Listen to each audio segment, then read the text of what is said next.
So today we'll see what is Banker's algorithm. Banker's algorithm is used for deadlock avoidance and detection, which we have already studied in the previous lecture. In this problem, they have given total number of processes, that is equal to 5, and there are 3 resources A, B, C. So A can be CPU, B can be memory, and C can be a printer. Total number of instances for these resources are also given: A equal to 10, B equal to 5, and C equal to 7. And what we have to find out is a safe sequence of process execution. Now safe sequence means deadlock will not occur, and unsafe sequence means deadlock will occur. Okay, so we have to find out a safe sequence of process execution. Now step 1, first thing you have to draw this table having 5 columns. Column 1 is process, then allocation, maximum need, available resources, and remaining need. Under process column, we are going to mention all the processes which are given in the problem statement, that is P1, P2, P3, P4 and P5. Okay. The next column is allocation. Allocation means total number of resources allocated to processes. So here you can see P1 has 0 instances of resource A, 1 instance of resource B, and 0 instance of resource C. Similarly, if you see this P4, so P4 has 2 instances of resource A, 1 instance of resource B, and 1 instance of resource C. Then maximum need is also given for each process. So what we have to find out is, we want to find out the remaining need and the available resources. Now, what is the meaning of remaining need here? Remaining need you can find out from maximum need and allocated resources. So remaining need will be equal to maximum need minus allocated, total number of resources allocated to that particular process. Now how to find out available resources? To find out the available resources, first thing what you have to do is, you have to add the total number of allocated resources. Okay, so here 2 plus 3, 5 plus 2, 7. Then B is 1 plus 1, that is 2. And C is 2 plus 1 plus 2, that is 5. So how many resources are allocated? 7, 2 and 5. And how many are given in the problem statement? 10, 5 and 7. So available resources will be equal to total resources minus allocated. Total allocated, okay? Total allocated. So here total resources are how many? 10, 5 and 7, which is given in the problem statement. So you can subtract this. 10 minus 7 is 3, 5 minus 2 is 3 and 7 minus 5 is 2. So how many available now? 3, 3 and 2. After this, we will calculate the remaining need. Now for P1, what is the remaining need for P1?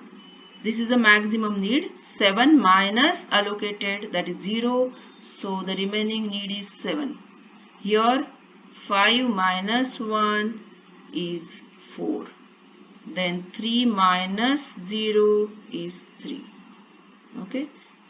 For P2 it will be what? 3 minus 2 is 1. Then 2 minus 0 is equal to 2. And again 2 minus 0 is equal to 2. So similarly you can find out it. Next will be 6, 0, 0. Then 2, 1, 1 and 5, 1, 3. It's a simple subtraction. Okay, now we want to see whether, okay, we want to see if we allocate this 3, 3, 2 to P1, okay, if we allocate that, whether P1 will be able to execute. Then what is the need of P1? P1 requires 7, 4, 3 and available is 3, 3, 2. So even if we allocate this 3, 3, 2 to P1, P1 will not be able to execute. So we'll go to the next process. Next process is P2. So you have to check whether the remaining need is less than or equal to available resources. If it is true, then that particular process will be able to execute. Okay, what I said is remaining need should be less than or equal to available resources. Then only that particular process will be executed. So first process will be executed is P2. Okay, the P2 will be able to execute if you allocate this 3, 3, 2 to P2. Now after executing P2, P2 will release these resources. Okay, so these are available now. These are the free resources. So we can add this 2, 0, 0 to the available resources and we'll get 3 plus 2 equal to 5. 3 plus 0 is 3. 2 plus 0 is 2. Now we'll see this 532 is available and whether it is we can give it to assign it to the next process, so that process will be able to execute. Next process is P3 and P3 requires 600 and this condition will not be true for P3 because this is less than the available resource is less than the remaining. Okay, so we'll go to the next process, that is P4. Now P4, you can see the required resources or remaining need is less than the available. The 211 is less than 532. So we can allocate this 532 to 211 and P4 will be executed after P2. Okay, and these resources will be free. Okay, P4 will release these resources to 211. So we can add this 211 here and we'll get 5 plus 2 7, 3 plus 1 4, 2 plus 1 3. Okay, now next process is P5 and if you see the available resources are more greater than the remaining need, so P5 will be able to execute. So next will be P5. Now P5 will release this 002. Okay, so we'll add this 002 here and we will get 7, 4, 5. Now after P5 you have P1.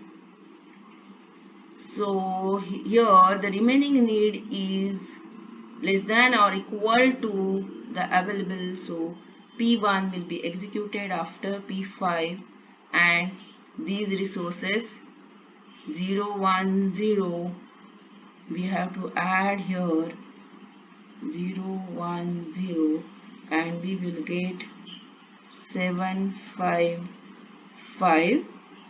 Okay, so after P1, which is the process, P2 is already executed, so we'll go to P3 and P3 requires 600 and available is 755.